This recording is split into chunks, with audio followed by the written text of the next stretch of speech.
Introduction to Anatomical Terms. What you see right here is the book.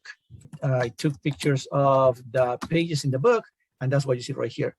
What pages? Not all the pages, obviously. What pages? The pages that you're going to see right here are the pages in the course schedule, right? So based on the course schedule provided by the science department, these are the pages in the book that we need to cover. Okay, that being said, we're going to start with this. So we're going to talk about the introduction to the anatomical terms, right? So what are anatomical terms? Then all the different terms that we're going to use right here in anatomy, right? The way we use these terms is because there's a default position called the anatomical position. What does that mean? Well, we use this position in order to refer to different terms that we are going to use in the healthcare field. This is the anatomical position. You can see the person is looking ahead, the palms are facing forward, the legs are slightly open, the arms are on each side of the body. So this is the anatomical position. This is a reference point that we can use to say that the head is on top of the neck, for example.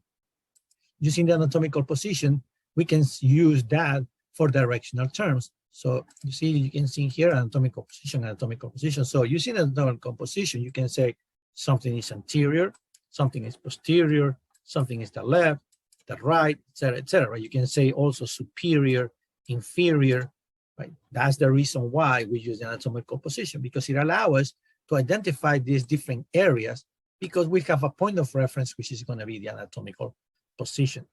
And this is what I was telling you before, right? You can talk about superior, inferior, proximal, distal, anterior, posterior.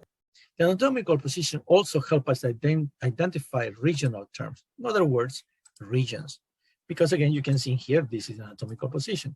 So then what is this? This is the frontal region, thoracic region, abdominal region, pelvic region. This is the palmar region right there.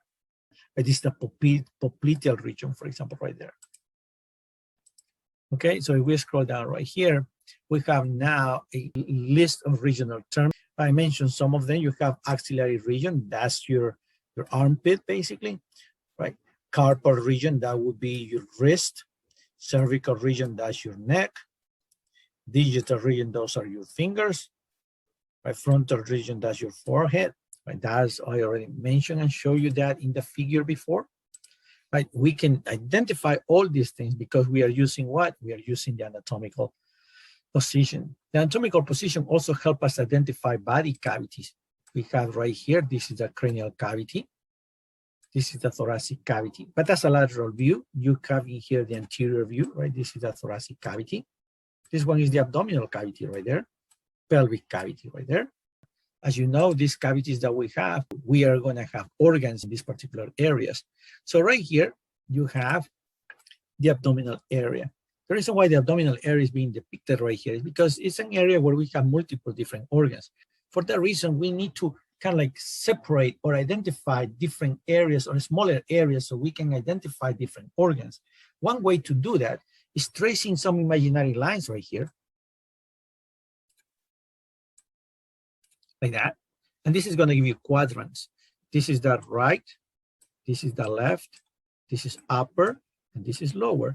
So then this one is going to be what? Upper right quadrant, upper left quadrant, lower left quadrant, lower right quadrant, right? So you have 4, sounds like a quarter, right? So you have in here 4 quadrants. This helps us identify different organs. As you can see here, have in here the liver. The liver, you will find it in the upper right quadrant. Right here, you have the spleen, for example, right here. So then that would be the left upper quadrant. You have right here the appendix right here. I'm not sure if some of you had appendicitis and got the appendix removed. So that one is going to be located right here in the right lower quadrant. If you are a female, you have in here your ovaries, for example, then the left ovary will be located in the left lower quadrant, right? So then those are the different quadrants where we have, and you can identify, or these quadrants are going to help us identify where these organs are going to be located. Besides quadrants, we can also use regions. In the case of regions, the abdomen is divided in 9 regions.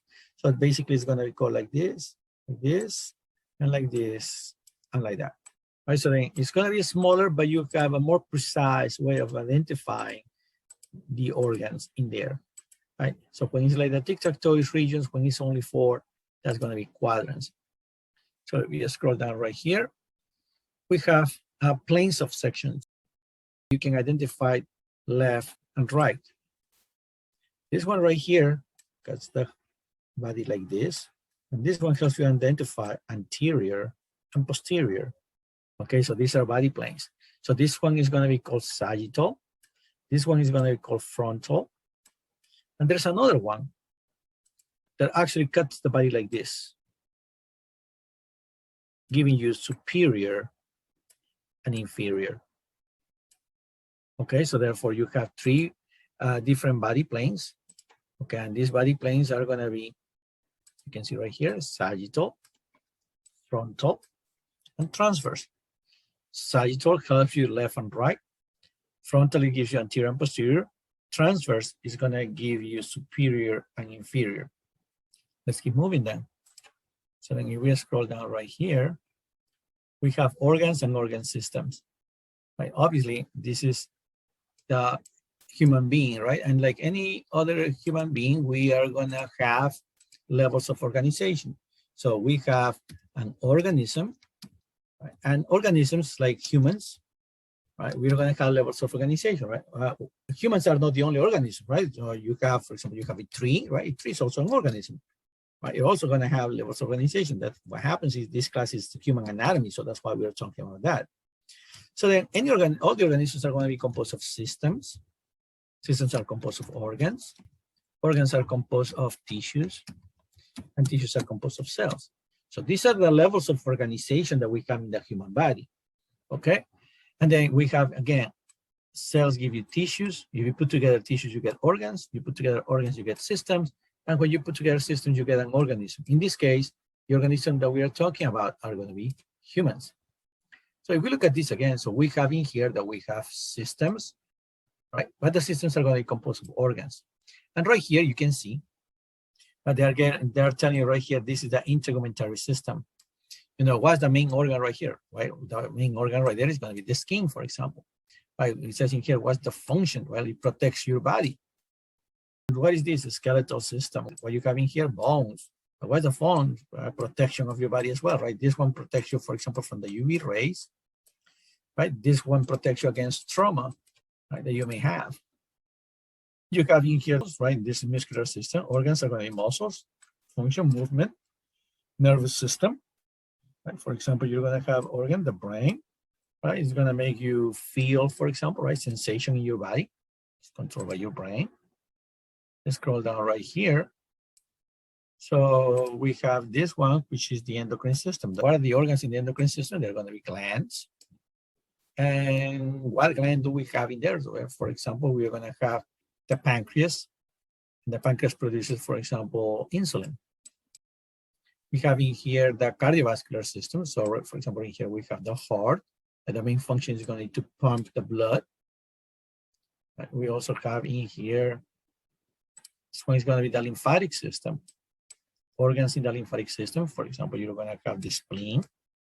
Right, the spleen is going to help you with the destruction of red blood cells, for example.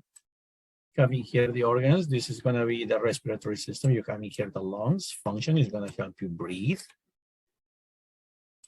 Okay, and right here we have some other ones. It says in here, for example, digestive system. You have the stomach. Main function of that is going to help you, for example, to digest the food. This one's urinary system. You have kidneys. They're going to produce urine. Right here you have male reproductive system, female reproductive system, testicles. Testicles are going to produce spermatozoids. Female reproductive system, you're going to have the ovaries, and ovaries are going to produce eggs or ovules.